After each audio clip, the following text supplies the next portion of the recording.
Bom, vamos agora então estudar a acomodação ou receptividade gástrica, bem como o esvaziamento gástrico.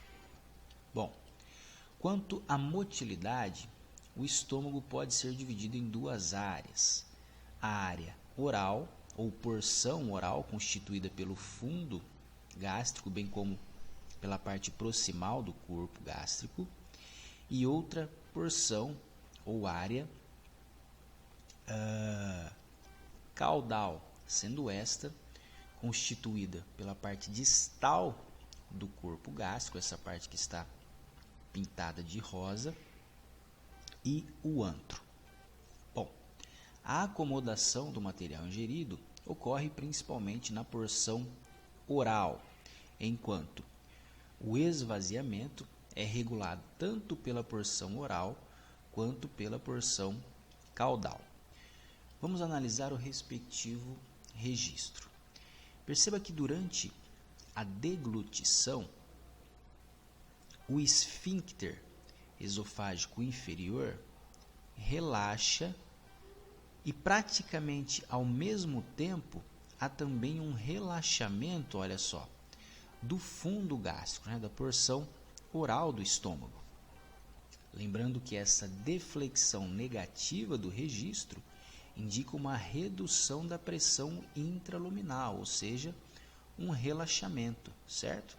Então perceba que uma deflexão negativa do esfíncter esofágico inferior e praticamente ao mesmo tempo também um relaxamento da porção oral do estômago.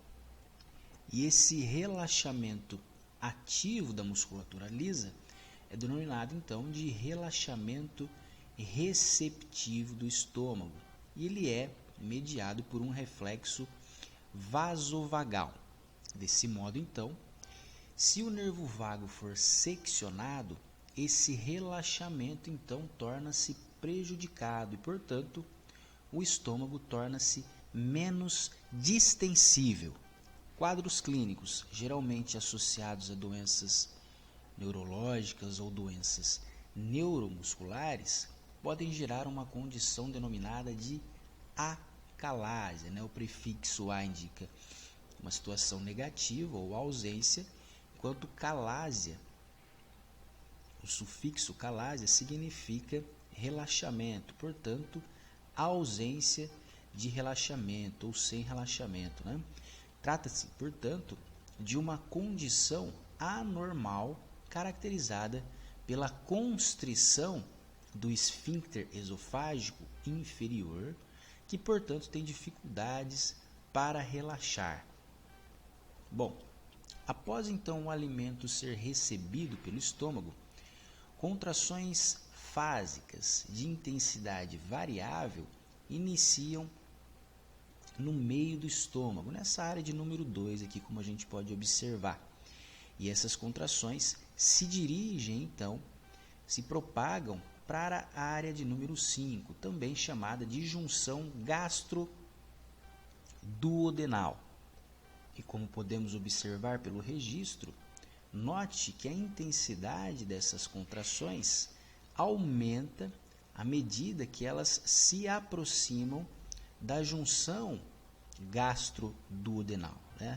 Lembrando que este registro, essa deflexão positiva, indica, portanto, um aumento da pressão intraluminal, o que ocorre quando há a presença de contração da musculatura lisa do estômago. Essas contrações de intensidade aumentada mais próxima da junção gastroduodenal servem para impulsionar o alimento para o duodeno. No entanto, uma parte desse alimento é impelida por retropulsão de volta para o estômago, o que ajuda a misturar ainda mais e reduzir mecanicamente o tamanho das partículas do alimento. Bom, no estômago há um conjunto de células marca-passo situadas na curvatura gástrica maior uma região do fundo gástrico. Essas células possuem um potencial de membrana que oscila de forma espontânea, gerando assim flutuações rítmicas de despolarização e repolarização.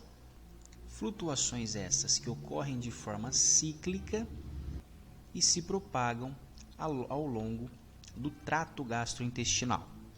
Essas flutuações são chamadas de ondas lentas, ou então ritmo elétrico basal, e são originadas pelas células intersticiais de Cajal. Bom, só que essas ondas lentas não atingem um limiar em todo o ciclo. Perceba na respectiva ilustração que essa onda lenta, quando não atinge o limiar, ela também não desencadeia uma despolarização da fibra muscular e, portanto, a ausência de contração. A contração muscular só vai ocorrer quando essas ondas lentas atingem o limiar, o que favorece a abertura de canais de cálcio dependentes de voltagem, que por consequência disso desencadeiam então o potencial de ação, que agora sim se propaga e estimula a musculatura lisa, gerando assim uma contração muscular. Esse ritmo elétrico basal não é igual em todos os segmentos do trato gastrointestinal. Por exemplo, no estômago, eles variam de aproximadamente 3 ciclos por minuto, enquanto que no duodeno eles podem chegar a aproximadamente 12 ciclos por minuto. E claro que fatores neurohumorais podem modular a frequência de disparo dessas células e, portanto, a frequência de contração ao longo do trato gastrointestinal. Bom, se nós observarmos esse próximo registro, nós observamos que há uma diferença entre os registros de contração do lado do estômago, no antro, e no duodeno. Perceba que entre esses dois órgãos há uma área onde há uma contração seguido por um relaxamento, certo? É uma área que é representada então pelo esfíncter piloro. Desse modo, quando o estado ou esfíncter encontra-se em contração, portanto aqui nessa curva ascendente, não é permitida, portanto, passagem de alimento do estômago para o duodeno. Isso ocorre quando há esse espaço de tempo de despolarização seguido pelo relaxamento do esfíncter. Esfíncter que é densamente inervado por fibras simpáticas que, por meio dos receptores adrenérgicos, aumentam a constrição do esfíncter, impedindo a passagem de alimento para o duodeno, e também o esfíncter é densamente inervado por fibras do parasimpático, oriundas do nervo vago. Essas fibras, por meio do peptídeo intestinal vasoativo, então promovem uma diminuição da constrição do esfíncter, portanto um relaxamento. Então, quando há atividade do parasimpático, o esfíncter relaxa, onde é permitida então a passagem de alimento para o duodeno. Além disso, em concentrações fisiológicas, a colicistocinina, além de estimular a contração da vesícula biliar, também pode aumentar a constrição do esfíncter piloro. Bom, no próximo slide nós podemos observar um gráfico que demonstra que os alimentos sólidos são esvaziados mais lentamente do estômago do que os alimentos líquidos, certo? Então nós temos aqui os alimentos líquidos representados pela linha branca e os alimentos sólidos pela linha cor-de-rosa, Perceba aqui, que uma boa parte do líquido ingerido em uma refeição é esvaziada para o duodeno praticamente antes dos 30 minutos, né?